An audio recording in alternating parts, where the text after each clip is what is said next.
सबको good morning. और आप सब कैसे हैं? सभी अच्छे ही होंगे। तो हम अपना SSC GD, railway group D, NTPC, army, air force, navy, मतलब जितने ये आपको एक एसएससी सीजीएल यानी छोड़कर आपका जितना भी एग्जाम है, हर एग्जाम की हम तैयारियां कर रहे हैं, यानी उसके रिलेटेड हम पढ़ रहे हैं। और मैंने आपको सबसे पहले फ्रैक्शन बताना स्टार्ट किया था और फ्रैक्शन पर हमने बहुत सारे क्वेश्चन किए, अच्छे अच्छे क्वेश्चन किए। और आपका फ्रैक्शन लगभग खत्म ही है, बस 2 टाइप बचे हुए थे। तो मैंने सोचा कि आज इसको खत्म ही कर देते हैं। तो आपका 2 टाइप था, जिसमें आपका एक टाइप है कि परसेंटेज इंक्रीज और डिक्रीज कैसे करते हैं, तो उसको हम परसेंटेज में पढ़ लेंगे। तो आपका एक टाइप बच गया है कि अगर हंस में ये जोड़ा जाए, अंश में ये घटाया जाए, हर में ये जोड़ा जाए तो उसे क्या होगा।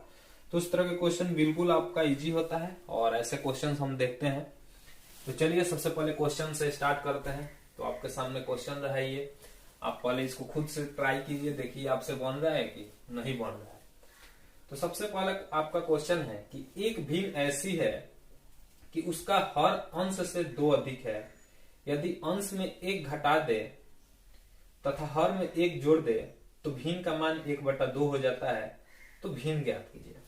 तो ऐसे क्वेश्चन को आपको लॉन्ग से नहीं बताना है। ऐसे क्वेश्चन लॉन्ग से भी बनता है, शॉर्ट से भी बनता है। तो मैं आपको लॉन्ग से नहीं बताकर शॉर्ट से बताता हूं कि ऐसे क्वेश्चन को हम शॉर्ट से कैसे बनाते हैं। आप लॉन्ग से खुद बना लीजिएगा। तो जैसे कि सबसे पहले आपको इसके ऑप्शन पर ध्यान देना होगा। जैसे इसका ऑप्शन ए में क्या है, 3/5 है। बी में ऑप्शन है आपका 7/9। सी में आपका ऑप्शन है 5/7 और डी में है आपका 11/13। तो सबसे पहले कि क्वेश्चन में बोला क्या है कि कौन सी भीम के बारे में बात किया है, तो उस भीम के बारे में हम पहले देखते हैं।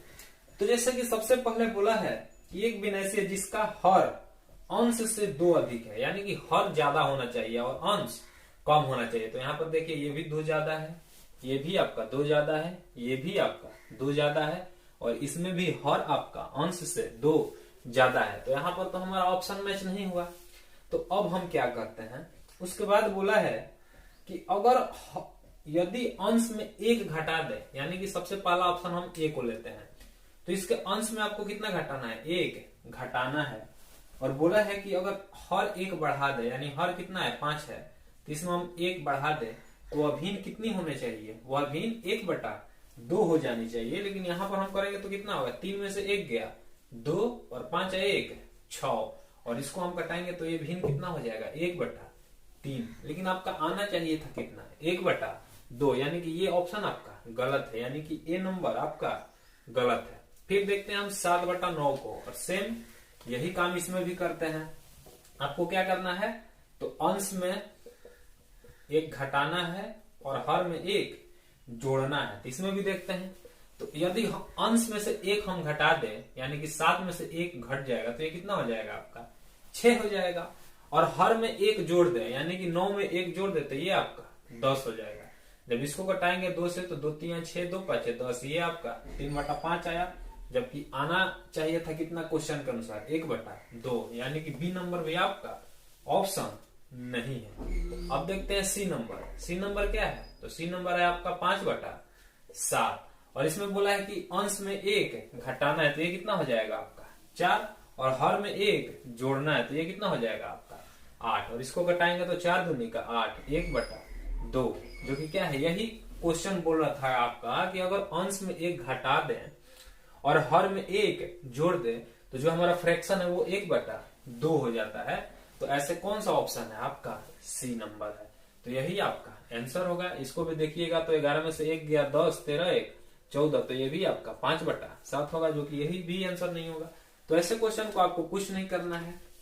ऐसे क्वेश्चन को आप क्या कीजिए, आप ऑप्शन में रख के देख लीजिए और आप बिल्कुल आसानी से कर सकते हैं। ये कोई हार्ड क्वेश्चन नहीं होता है। जैसे इसी तरह का एक और क्वेश्चन है, आप 2 नंबर क्वेश्चन देखिए और इसको पहले खुद से बनाइए और तब बताइए कि इसका कौन सा आंसर हो सकता है। तो जैसे कि दूसरा क्वेश्चन है आपके सामने कि एक भीम का हर उसके अंश से 4 अधिक है और यदि अंश में 7 जोड़ा जाए तो भीम 1 से अधिक हो जाती है। तो दी गई भीम बताएं। तो एक बात बताइए कि एक से बड़ी भिन्न कौन सी हो सकती है? तो एक से बड़ी भिन्न आपकी तभी हो सकती है जब अंश बड़ा हो। किससे? हर से। कहने का मतलब है कि एक से बड़ा होना चाहिए, एक से बड़ा। अगर मैं बोलूं आपको कि अंश 5 है और हर 7 है, यानी कि यहां पर क्या है? हर बड़ा है, तो क्या इसका मान कभी भी एक से बड़ा आएगा? कभी नहीं आ सकता, क्योंकि जिसका अंश हर से बड़ा होगा उसका ही मान एक से ज्यादा हो सकता है। पहले तो 7 से 5 जाएगा नहीं, ये 0.07 ऐसे ऐसे करके कुछ होगा। लेकिन यही चीज मैं बोलूं आपको कि अंश बड़ा हो, यानी कि अंश 7 हो और हर आपका 5 हो, तो इसका मान हमेशा आपका एक से ज्यादा आएगा। कहने का मतलब है कि ये 5 एकम 5 तो चला जाएगा, फिर पॉइंट में होगा, फिर 4 होगा, यानी ये मान तो एक से आपका बड़ा आया। यानी कहने का मतलब है कि अगर मान एक से बड़ा आना चाहिए तो हमेशा अंश को हर से बड़ा होना चाहिए, तभी जाके आपका आंसर एक से बड़ा आएगा, नहीं तो हमेशा आपका पॉइंट में जाएगा, यानी एक से तो छोटा ही होगा। तो दूसरा क्वेश्चन आपका सेम ऐसा ही है कि एक भिन्न का हर अंश से 4 अधिक है। पहले हम ऑप्शन लिख लेते हैं। तो एक में 3/5 है आपका, ए में, बी में आपका 1/6 है, सी में आपका 3/5 है और डी में आपका 4/7 है। तो बोला है कि इसके 4 अधिक है, यानी कि इसका हर इसके अंश से 4 अधिक है। ठीक, तो सबसे पहले तो देखेंगे कि इसमें 4 कौन अधिक है। तो ये देखते हैं, ऑप्शन तो ठीक है, ये 3/7 है आपका। तो किसका हर ज्यादा है? तो ये देखिए, ये 4 ज्यादा है हर, ये आपका 5 ज्यादा है, ये आपका 2 ज्यादा है और ये आपका 3 ज्यादा है। तो पहले ही, यानी कि जो क्वेश्चन बोला था उसके पहले ही क्लू से हमारा आंसर मिल गया कि इसका आंसर आपका ए ही होगा, क्योंकि उसने बोला है, क्या बोला है कि आपका जो हर हो वो अंश से 4 ज्यादा हो, यानी कि भिन्न को ही पूछा है, यानी कि आंसर का बात किया है वो। तो ये तो आपका ऐसे ही आंसर हो गया ए नंबर। लेकिन फिर भी इसको हम देख लेते हैं कि इसमें करना क्या है। फिर बोला है कि यदि अंश में 7 जोड़ा जाए, यानी कि अंश में हम 7 जोड़ दें तो भिन्न 1 से अधिक हो जाती है। तो एक बात बताएं, 7 जोड़ना है आपको और भिन्न आपका 1 से बड़ा होना चाहिए। तो इसमें भी जोड़ेंगे तो 10 बेसी आएगा, इसमें भी 10, 7 जोड़ना है ना, तो ये हो जाएगा आपका 8, ये हो जाएगा 10, ये भी हो जाएगा, यानी कि आपका आंसर ऐसे तो सब में बड़ा ही होगा, यानी कि आपका आंसर कौन सा होगा? 1 नंबर ही हो सकता है, क्योंकि एक भिन्न का हर इसके अंश से 4 अधिक है। तो 4 अधिक तो आपका यहीं पर दिख रहा है। तो ये पहले ही क्लू से हमारा इसका आंसर मिल गया है। तो अब हमें आगे की कोई जरूरत नहीं है। चलिए तो फिर आगे क्वेश्चन देखते हैं। तो अगला क्वेश्चन है आपका कि किसी भिन्न के अंश तथा हर का योग 11 है। ठीक, यदि भिन्न के अंश में 1 जोड़ दिया जाए तथा हर में 2 घटा दिया जाए तो भिन्न 2/3 बन जाती है। देखिए कितना अच्छा और कितना सुंदर क्वेश्चन है। तो आप देखिए, इसको खुद से पहले कीजिए। सबसे पहले हम ऑप्शन लिख लेते हैं, क्योंकि इसको हमको ऑप्शन से ही करना है। तो एक है आपका 5/6, एक है आपका 6/5, एक है आपका 3/8 और एक है आपका 8/3। तो सबसे पहले बोला है कि योग कितना होना चाहिए आपका? 11। तो इसका भी 6×5=11, 6×5=11, 3×8=11 और 8×3=11, यानी कि सबका तो 11-11 है। यानी कि पहले क्लू से हमारा ऑप्शन नहीं मैच किया तो हम दूसरा क्लू खोजेंगे। बोल रहा है कि यदि भिन्न के अंश में 1 जोड़ दिया जाए, यानी हमें करना क्या है? अंश में आपका 1 जोड़ना है और हर में से 2 घटा दिया जाए, और हर में से 2 घटा दिया जाए तो यह भिन्न जो है वो 2/3 बन जाती है। तो इसका मतलब क्या है कि सबसे पहले हम पहला ऑप्शन देखेंगे कि अंश में आपको 1 जोड़ना है। तो 5 में 1 जोड़ेंगे तो 6 और हर में से 2 घटाना है, यानी कि 4। तो इसको और काटेंगे तो 2 3 6, 2 दूनी का 4, यानी कि ये तो 3/2 आया। लेकिन हमारा आना कितना चाहिए था? 2/3, यानी कि ये तो आपका नहीं होगा, यानी कि ए नंबर ऑप्शन आपका गलत है। अब 6 और 5 को देखते हैं। तो 6 में अगर 1 जोड़ेंगे तो 7, और ऊपर चूंकि 2 चाहिए तो 7 तो ऐसे ही नहीं जाएगा, और 5 में से 2 गया 3, तो ये तो ऐसे ही नहीं होगा। फिर इसको देखते हैं, अगर 3 में 1 जोड़ दिया जाए तो 4, और 8 में से 2 घटा दिया जाए तो 6, यानी कि ये 2 दूनी के 4, 2 3 6, यही आपका आंसर था सी नंबर। कौन सा? C number. वैसे बिल्कुल इजी इजी क्वेश्चन होते हैं। जैसे एक क्वेश्चन और आप देखिए, क्वेश्चन बोला है कि किसी भिन्न में यदि अंश और हर दोनों में एक जोड़ा जाए तो वह 4/5 हो जाती है, तथा अंश और हर दोनों में से 5 घटाने पर यह 1/2 हो जाती है। तो इसमें आपको 2-3 क्लू दिए हैं, आपको 2-3 बार चेक करना होगा। तो ऐसे सबसे पहले हम अपना क्या लिखते हैं, ऑप्शन लिखते हैं। तो ए में आपका 7/9 है, बी में आपका 5/7 है, और सी में आपका 3/5 है, और डी में आपका 1/4 है।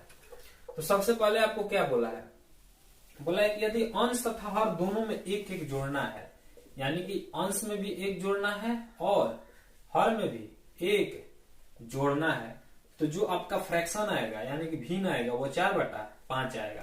तो ये था आपका क्लू नंबर 1। और क्लू नंबर 2 क्या था, ये बोला है कि यदि अंश और हर दोनों में से 5 घटाने पर, यानी कि अंश में भी आपको 5 घटाना है और हर में से भी आपको 5 घटाना है, तो आपका फ्रैक्शन जो है वह 1/2 हो जाती है।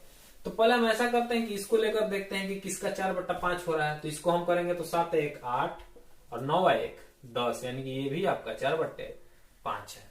अगर इसको देखते हैं तो ये हो जाएगा आपका 5×1 6 और 7×1 8, यानी ये तो आपका नहीं होगा, यानी ये तो पहला ही मैच नहीं किया। अब दूसरा को देखते हैं, 3 में अगर 1 जोड़े तो 4, ठीक, और अगर 5 में 1 जोड़े तो 6, तो ये 2/3, यानी कि ये भी आपका नहीं होगा।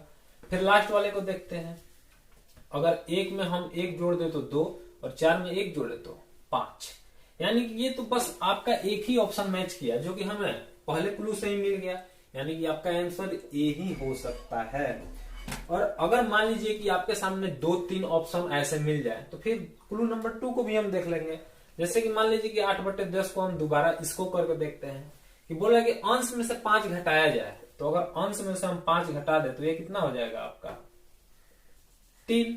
और फिर बोला कि हर में से भी आपको 5 घटाना है, तो 10 में से 5 गया आपका 5, अंश में से भी 5 घटाना है और हर में से भी, यहाँ 7/9 है ना, तो 7/9 है आपका। तो 7 में से 5 गया आपका 2, और 9 में से आपका 5 गया तो 4, और 2 दूनी का 4, यानी 1/2, यानी कि दोनों तरह से यही ऑप्शन मैच कर रहा है, यही आपका आंसर होगा। तो अब आपका फ्रैक्शन खत्म हो गया, और आपसे एक भी तरह का कोई भी क्वेश्चन फ्रैक्शन से आ जाए, आपसे एग्जाम में अब छूटने वाला नहीं है, अगर आप अच्छे से पढ़े होंगे तब। और एक टाइप इसमें 2-3 टाइप और होते हैं, तो उसे हम रेशियो में करेंगे। जैसे कि आपका आता है कि शेष का माने शेष में शेष, तो उस तरह का क्वेश्चन थोड़ा आपको मतलब टफ हो जाता है, तो वैसे क्वेश्चन हम बाद में देखेंगे। और एक होता है आपको परसेंटेज इंक्रीज और डिक्रीज, तो वो हम परसेंटेज में देखेंगे। बाकी का आपका पूरा फ्रैक्शन खत्म हो गया है, और अब हम कोई नया चैप्टर स्टार्ट करेंगे। और नया चैप्टर हम आपको सबसे पहले आपका थोड़ा कैलकुलेशन करना सिखा देते हैं, जो कि आज के एग्जाम के लिए बहुत ज्यादा जरूरी है। क्योंकि क्वेश्चन तो आपको सब पहले वाला ही पूछ रहा है, लेकिन उसको क्या कर रहा है, उसको ज्यादा आपको कैलकुलेटिव बना रहा है, यानी कि हार्ड ज्यादा कर रहा है, उसमें कैलकुलेशन ज्यादा डाल रहा है। तो हम सबसे पहले कैलकुलेशन का ही पार्ट पढ़ लेते हैं, ताकि हमें आगे भी प्रॉब्लम न हो। तो सबसे पहले हम सिंप्लीफिकेशन पढ़ लेते हैं। क्या पढ़ लेते हैं? सिंप्लीफिकेशन, यानी कि आपका सरलीकरण। तो ऐसे तो ये सबको पता है, लेकिन फिर भी हम अच्छे से पढ़ेंगे। और लोग मतलब सबको पता है, लेकिन सब क्या करते हैं, ज्यादा टाइम ले लेते हैं, लेकिन हमें कम टाइम में करना है। तो सिंप्लीफिकेशन हम जानते हैं कि सिंप्लीफिकेशन होता क्या है, इसको कैसे हम करेंगे। तो सिंप्लीफिकेशन का हिंदी होता है आपका सरलीकरण। अब इसमें आपको सबसे ज्यादा बोर्ड मास पढ़ना होता है, जैसे कि बोर्ड मास, ठीक। तो इसको हम बाद में करेंगे। बोर्ड मास से पहले हम थोड़ा कैलकुलेशन की बात करते हैं। तो कैलकुलेशन में जो हमारा सबसे पहला मुद्दा आता है, वो आता है आपका यूनिट डिजिट। क्या आता है? यूनिट डिजिट, यानी कि इकाई अंक। अब ये क्या होता है इस तरह का हम जानते हैं। तो यूनिट डिजिट का मतलब होता है, जैसे मान लीजिए कि मैं आपको बोलूं कि आपको 35 में 37 से गुना करना है, तो इसका आंसर क्या होगा। तो एक चीज बताइए, यूनिट डिजिट का मतलब होता है इकाई अंक, और इकाई अंक किसको बोलते हैं, इसको इसको। तो जैसे कि अब मान लीजिए कि इसका 4 ऑप्शन दिया है, ए बी सी और डी, और इस 4 ऑप्शन में इसका अंतिम जो डिजिट है वो आपका 4 है, और इससे पहले कुछ कुछ कुछ कुछ है। जैसे मान लीजिए कि 3 4 7 5 2 4, ठीक। तो मैंने सिर्फ क्या लिखा, 4 लिखा, और इसको मैंने डॉट डॉट डॉट डॉट कर दिया, यानी कि अंतिम अंक इसका 4 है, उससे पहले क्या है वो जो होगा आंसर वो लिखा गया।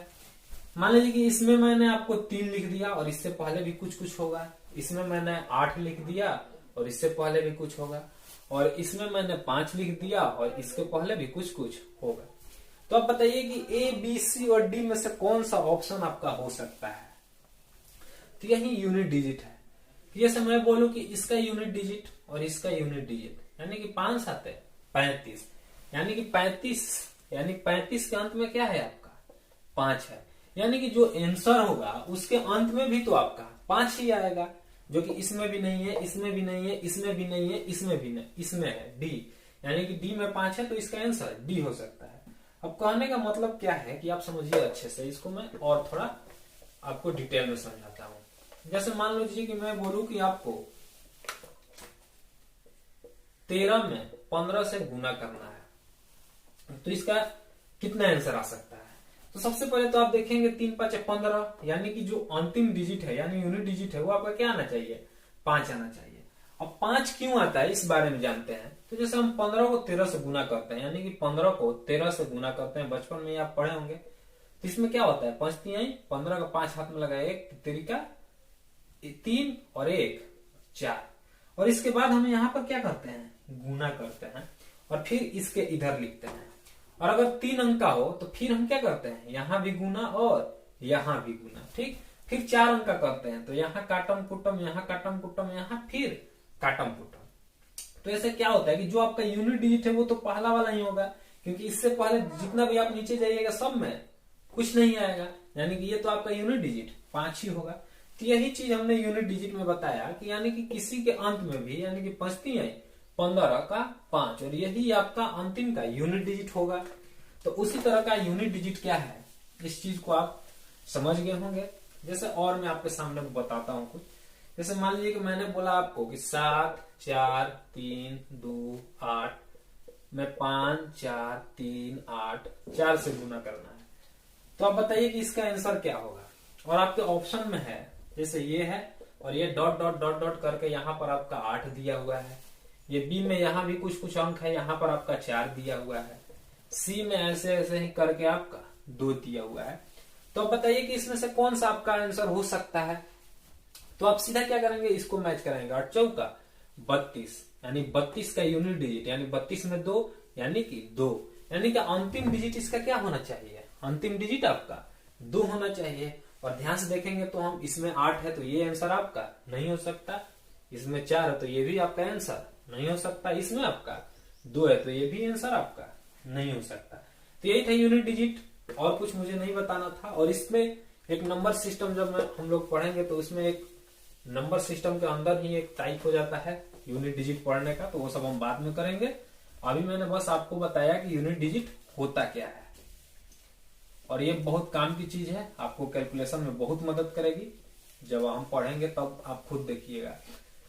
अब इसके बाद हमारा एक आता है डिजिटल सम, और ये तो इतना इंपॉर्टेंट है कि आप सोचिए मत कि कितना इंपॉर्टेंट है, यानी कि कहने का मतलब कि बहुत ज्यादा इंपॉर्टेंट है ये। और इसका नाम है आपका डिजिटल सम, यानी कि डिजिट का सम, डिजिट का सम। इस अब डिजिटल सम क्या होता है, यानी डिजिट सम क्या होता है, उस चीज को आप देखिए। तो ये होता है आपका, मान लीजिए 5 4 3 2, और मैं पूछूं कि इसका डिजिटल सम कितना होगा। तो डिजिटल सम का मतलब नाम से ही समझ में आ रहा है कि डिजिटल सम का मतलब डिजिट का सम करना है। सम का मतलब योग, यानी कि जोड़, यानी कि जब इसका हम डिजिटल सम करेंगे तो ये कितना होगा, 5 4 9 और 9 3 12 और 12 और 2 14, यानी इसका डिजिटल सम आपका 14 होगा। लेकिन ये बोला क्या है, डिजिटल, यानी कि डिजिट में इसका आंसर होना चाहिए, लेकिन ये तो आपका नंबर है। तो तब तक हमें इसे ऐड करते जाना है, यानी तब तक हमें इसे जोड़ते जाना है जब तक यह कोई सिंगल डिजिट ना हो जाए।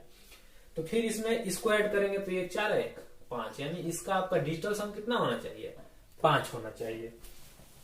फिर जैसे अभी आपको कुछ समझ नहीं आने वाला है, जब हम क्वेश्चन करेंगे आप बस 10 मिनट टाइम दीजिए, 10 मिनट खुद को रोकिए और समझिए। जैसे फिर बोला है कि जैसे मैं बोलूं कि चलिए आप बताइए 4 7 2 8 1 3, इसका डिजिटल सम क्या होगा।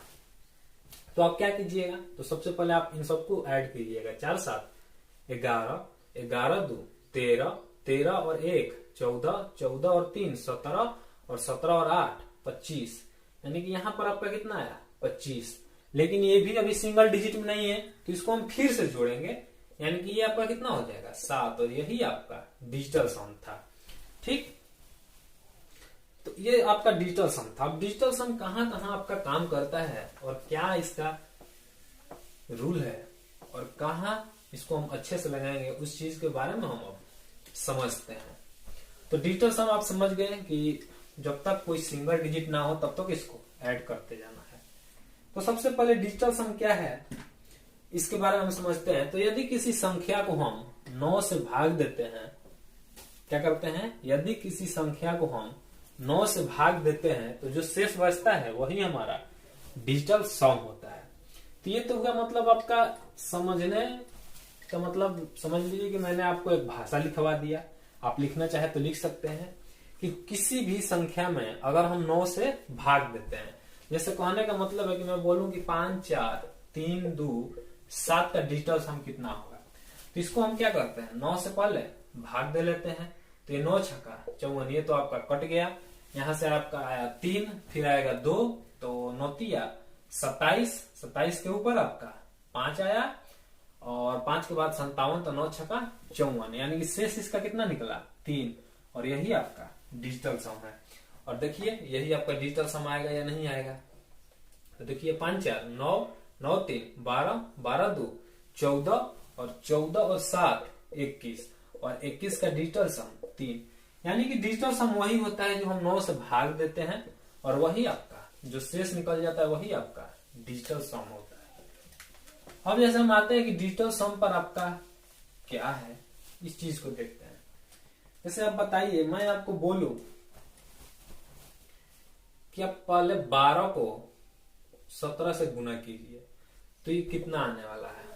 तो इसको हम करेंगे तो 17 दूनी 34 का 4 हाथ में लगा 3, और 17 एकम 17 और 3 20, यानी कि 204 आएगा। अब ये डिजिटल सम क्या है कि जो आपका इधर का डिजिटल सम होगा, यानी डीएस रूल इधर होगा, जो डीएस मतलब डिजिटल सम, इधर भी आपका वही डीएस आने वाला है।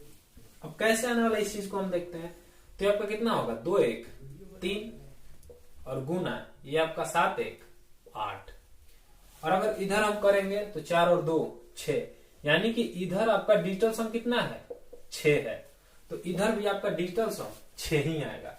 अब कैसे आएगा खुद देखिए, फिर गुना का चिन्ह है तो बीच में गुना का चिन्ह, यानी कि 8 आई 24, और 24 का भी डिजिटल सम 6, यानी कि कहने का मतलब है कि इधर भी 6 और इधर भी 6, यानी कि डिजिटल सम दोनों का एक ही होगा। ठीक, तो अब फिर से समझिए, आप नहीं समझे होंगे बिल्कुल भी नहीं, मैं जानता हूं आप कुछ समझ नहीं आने वाला, आप धीरे धीरे समझेंगे। अब जैसे फिर मैं आपके सामने बोलता हूं कि चलिए आप बताइए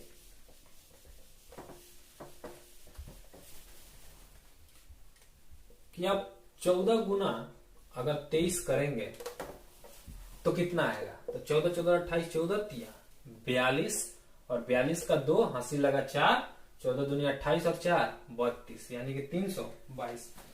अब हमको यही देखना है कि ये आपका बराबर है, तो क्या हम जिसमें गुना किए हैं और जो इसका आंसर आया है, क्या दोनों का डिजिटल सम एक ही होगा। कहने का मतलब है कि इसका और इसका डिजिटल सम एक होगा, यानी कि जैसे हम मैथ बनाते हैं तो उस टाइम हमारा डिजिटल सम दोनों का सेम आना चाहिए।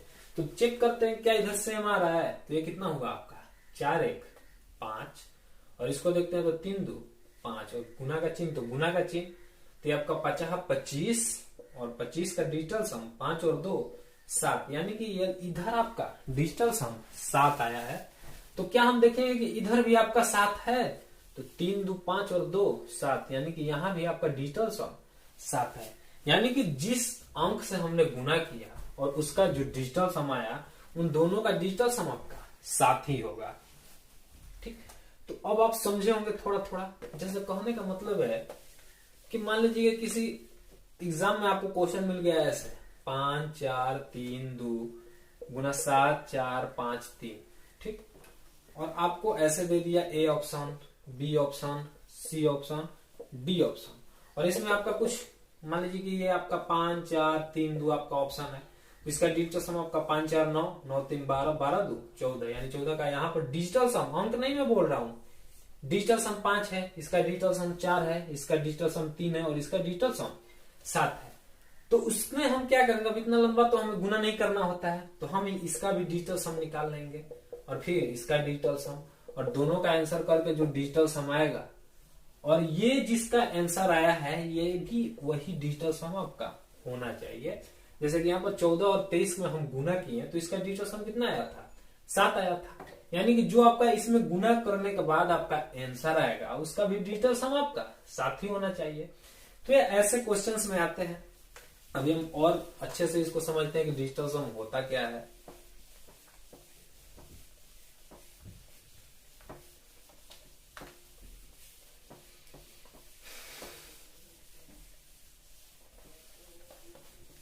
अब देखिए, जैसे मैं आपको बोलूं कि 7 8 6 5 4 3 और 1, इसका डिजिटल सम कितना होगा, इसको सिर्फ आपको डिजिटल सम बताना है।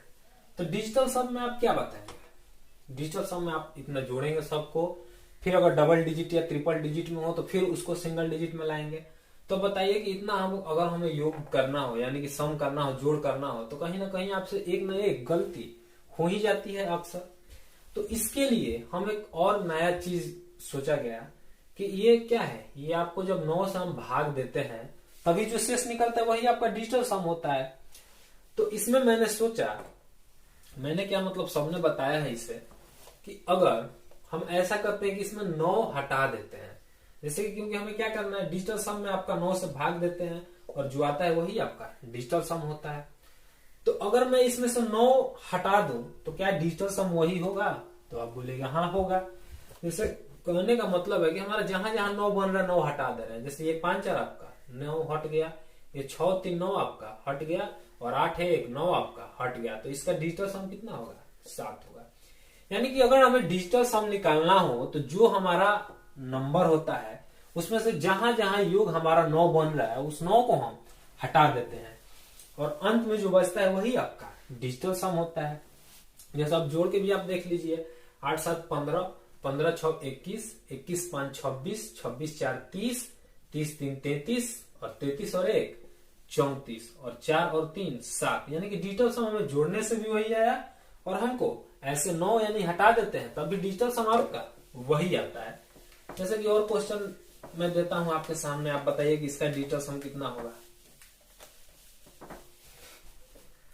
चलिए बताइए, 4 3 7 2 6 5 1 3, इसका डिजिटल सम आप बताइए। तो अभी मैंने क्या बताया आपको कि जहां जहां भी योग 9 बन रहा है उन सबको पहले आप हटा दीजिए। तो अगर हम ध्यान से देखेंगे तो ये 4 और ये 5, ये आपका 9 बन रहा है, तो इसको हम हटा देते हैं। फिर अगर ध्यान से हम देखेंगे तो ये आपका 7 और 2, ये भी आपका 9 बन रहा है, इसको भी हटा देते हैं। फिर 6 और 3 9 बन रहा है, इसको भी हटा देते हैं। यानी कि अंत में आपका क्या बचा, 3 और 1, और 3 और 1 का डिजिटल सम 4, और यही आपका डिजिटल सम होगा, यानी कि 4 होगा। तो ऐसे ऐसे करके हमें डिजिटल सम निकालना है, यानी 9 से हमें भाग देने की कोई जरूरत नहीं है, और ना ही हमें सब जोड़ने की जरूरत है।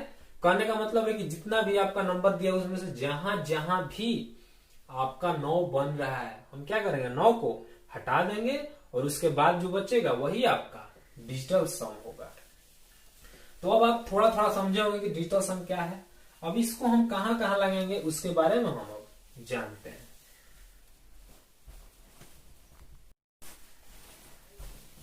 तो आज के लिए हम यहीं छोड़ते हैं और अपना सिंप्लीफिकेशन चैप्टर हम बिल्कुल अच्छे से पढ़ेंगे और अच्छे अच्छे क्वेश्चन भी करेंगे। और मैंने आज आपको बताना स्टार्ट किया है डिजिटल सम, और इस पर अभी हम अच्छे अच्छे क्वेश्चंस करेंगे। मैं आपको बताऊंगा कि इसको कैसे हमें यूज करना है, कहाँ कहाँ डिजिटल सम हम लगा सकते हैं, कहाँ कहाँ नहीं लगा सकते हैं। तो सब हम अब अगले वीडियो में पढ़ेंगे। और आप थोड़ा शेयर कीजिए चैनल को और लाइक कीजिए, सब्सक्राइब कीजिए और अपने दोस्तों को बताइए कि यहाँ पर आपका न्यू बैच स्टार्ट है और नया बैच चल रहा है और आप आराम से पढ़िए, घर रहिए, अच्छे से रहिए। चलिए बाय।